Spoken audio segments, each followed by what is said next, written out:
علیکم ویورز، آج کی ویڈیو میں ہم بیان کریں گے قرآن مجید میں مختلف مقامات پر جو حضرت آدم علیہ السلام کی پیدائش کا ذکر آتا ہے۔ مثلا قرآن مجید کے مطابق حضرت آدم علیہ السلام کی پیدائش کا ذکر کریں گے تو سورہ البقرہ میں آیت نمبر 30 سے لے کے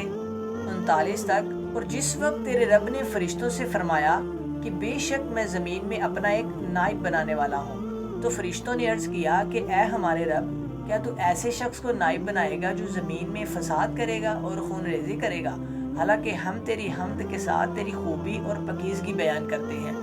اللہ تعالیٰ نے فرمایا کہ جو میں جانتا ہوں وہ تم نہیں جانتے، اور اللہ تعالیٰ نے حضرت آدم علیہ السلام کو تمام دنیاوی چیزوں کے نام سکھا دیے، پھر ان چیزوں کو فرشتوں کے سامنے پیش کیا اور فرمایا کہ مجھے ان چیزوں کے نام بتا دو اگر تم سچے ہو۔ فرشتوں نے عرض کیا کہ اے اللہ، تو پاک ہے، ہمیں ان چیزوں کے نام معلوم نہیں ہے، مگر تو نے ہمیں جو سکھا دیا بے شک تو ہی بڑے علم والا اور بڑی حکمت والا ہے۔ اللہ تعالیٰ نے فرمایا کہ اے آدم، تم ان کو ان چیزوں کے نام بتاؤ۔ بس جب آدم علیہ السلام نے فرشتوں کو ان چیزوں کے نام بتائے تو اللہ پاک نے فرمایا، میں نے تمہیں کہا نہیں تھا کہ تحقیق میں آسمانوں اور زمینوں کے غیب جانتا ہوں، اور جو تم ظاہر کرتے ہو اور جو تم چھپاتے ہو۔ اور جب اللہ نے فرشتوں سے کہا کہ آدم علیہ السلام کو سجدہ کرو تو سب فرشتوں نے سجدہ کیا، مگر ابلیس نے انکار کیا، اور جب اپنے آپ کو بڑا سمجھا تھا وہ کافروں میں سے، اور ہم نے حضرت آدم سے کہہ دیا کہ تم اور تمہاری بیوی جنت میں ٹھہرو اور جہاں سے چاہو جنت کے رزق سے کھاؤ، اور اس درخت کے قریب مت جانا، اگر تم اس کے قریب گئے یعنی اسے کھا لیا تو ظالموں میں ہو جاؤ گے۔ پس شیطان نے ان دونوں کو بہلا پھسلا دیا اس جنت سے جس میں وہ تھے، نکلوا کر چھوڑا۔ پھر ہم نے ان کو حکم دیا کہ اے جنت سے اتر جاؤ، تم ایک دوسرے کے دشمن ہو اور تم کو زمین میں ایک مقرر وقت تک رہنا ہے اور فائدہ اٹھانا ہے۔ پس آدم علیہ السلام نے اپنے رب سے چند دعائیہ کلمات سیکھ لیے،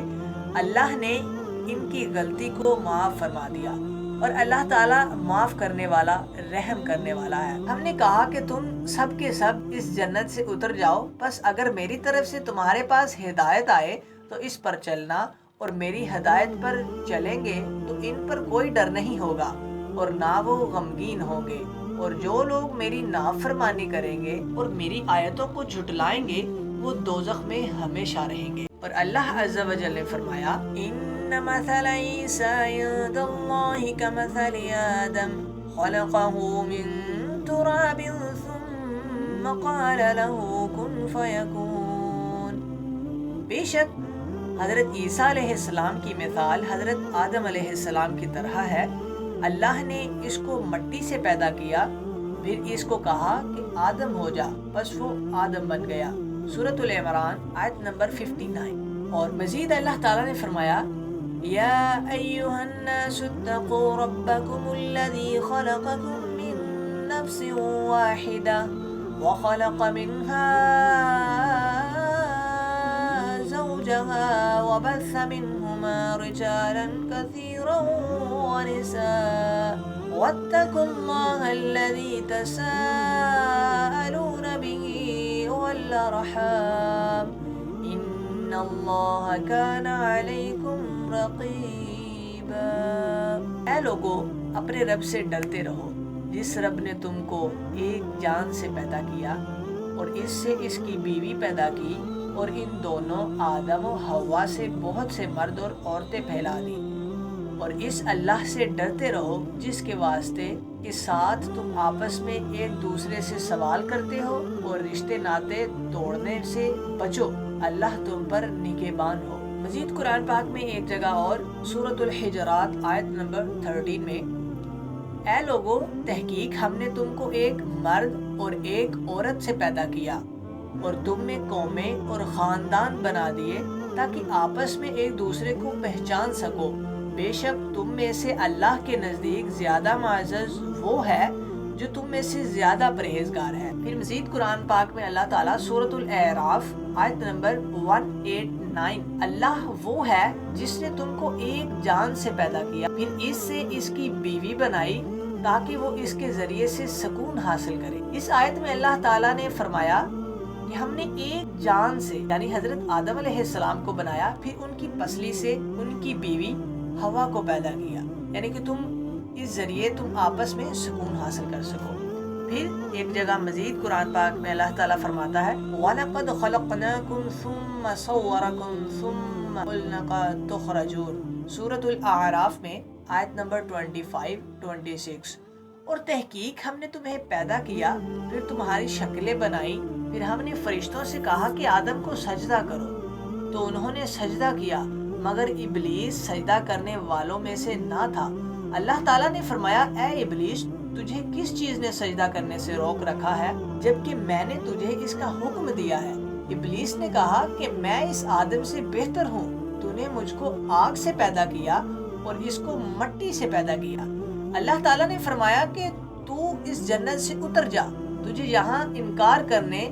اور بڑائی کرنے کا کوئی حق نہ تھا، بس نکل جا، بے شک تو ذلیلوں میں سے ہے۔ ابلیس نے کہا کہ مجھے مرنے کے بعد اٹھائے جانے کے دن تک یعنی قیامت کے دن تک مہلت دے دے۔ اللہ تعالیٰ نے فرمایا کہ تجھے مہلت دے دی گئی۔ ابلیس نے کہا کہ جب تو نے مجھے گمراہ کر دیا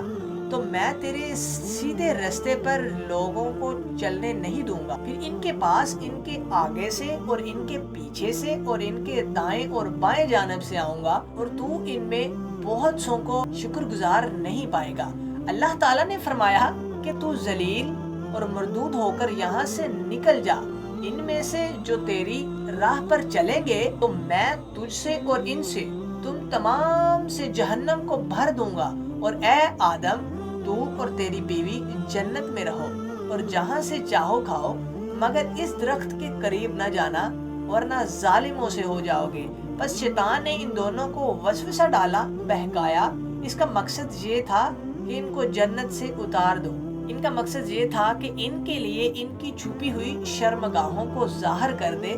اور اس نے کہا کہ تمہارے رب نے اس درخت سے اس لیے تمہیں منع کیا تاکہ تم فرشتے نہ بن جاؤ یعنی گناہوں سے پاک، یا اس میں ہمیشہ رہنے والے نہ بن جاؤ، اور قسمیں کھانے لگا کہ ان کے سامنے کہ میں یقیناً تمہارا خیر خواہ ہوں۔ آخر اس نے دھوکہ دے کر ان کو پھسلا لیا۔ جو ہی انہوں نے وہ درخت چکھا تو ان کی شرمگاہیں ان کے لیے ظاہر ہو گئیں، اور وہ مارے شرم کے جنت کے درختوں کے پتوں کو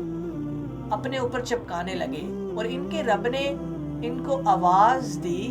کیا میں نے تم کو اس درخت سے روکا نہیں تھا اور کہا نہیں تھا کہ یقیناً شیطان تمہارا کھلا دشمن ہے؟ اب وہ دونوں لگے التجائیں کرنے کہ اے ہمارے رب، ہم نے اپنے اوپر ظلم کیا ہے، اگر تو ہمیں معاف نہیں کرے گا اور رحم نہیں کرے گا تو ہم خسارہ پانے والوں میں سے ہوں گے۔ اللہ تعالیٰ نے فرمایا تم اتر جاؤ، تم ایک دوسرے کے دشمن ہو اور تمہیں زمین میں رہنا ہے اور ایک وقت تک نفع اٹھانا ہے۔ اور طٰہٰ آیت نمبر 55 میں اسی زمین سے پیدا کیا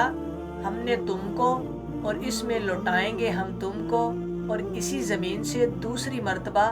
ہم تم کو باہر نکالیں گے۔ پھر سورۃ الحجرات میں آیت نمبر 44 اور 26، اور ہم نے انسان آدم یعنی آدم کو کھنکھناتے کالے سڑے ہوئے گارے سے پیدا کیا ہے، اور جان یعنی جنوں کے باپ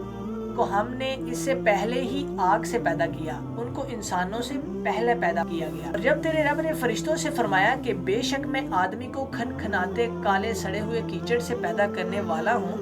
بس جب میں اس کو پورا بنا لوں اور اس میں اپنی پیدا کی ہوئی روح پھونک دوں تو اس کے لیے سجدہ میں گر جانا۔ پھر سب فرشتوں نے سجدہ کیا سوائے ابلیس کے۔ ابلیس نے انکار کیا کہ وہ سجدہ کرنے والوں کے ساتھ شریک ہو۔ اللہ تعالیٰ نے ابلیس سے کہا اے ابلیس، تو سجدہ کرنے والوں میں شریک کیوں نہ ہوا؟ اس نے کہا کہ میں اس انسان کو سجدہ نہیں کر سکتا جس کو تو نے کھنکھناتی مٹی سے یعنی بدبودار مٹی سے پیدا کیا۔ شیطان نے کہا۔ اللہ تعالیٰ نے فرمایا تو نکل جا، تو بے راہ ہو گیا، اور بے شک قیامت کے دن تک تجھ پر لعنت ہے۔ اس نے کہا کہ اے میرے رب، مجھے اس دن تک مہلت دے دے جب لوگ دوبارہ اٹھائے جائیں گے یعنی قیامت کے دن تک۔ اللہ تعالیٰ نے فرمایا تو معلوم دن تک مہلت دیے ہوئوں میں سے ہو۔ اس نے کہا اے میرے رب، چونکہ تو نے مجھے گمراہ کر ہی دیا ہے، اس لیے میں زمین میں ان کے اعمال بد کو خوبصورت کر کے دکھاؤں گا، اور ان سب کو ضرور گمراہ کروں گا، مگر ان میں سے تیرے مخلص بندے میرا ان پر بس نہیں چل سکے گا۔ تو اللہ تعالیٰ نے اس کے جواب میں ارشاد فرمایا، قال انی اعلم ما لا تعلمون، یعنی ان کے پیدا کرنے کی حکمت و مصلحت مجھے معلوم ہے، تم اس سے بے خبر ہو، اور وہ حکمت یہ تھی کہ ان میں سے انبیاء اور رسول پیدا کیے جائیں گے۔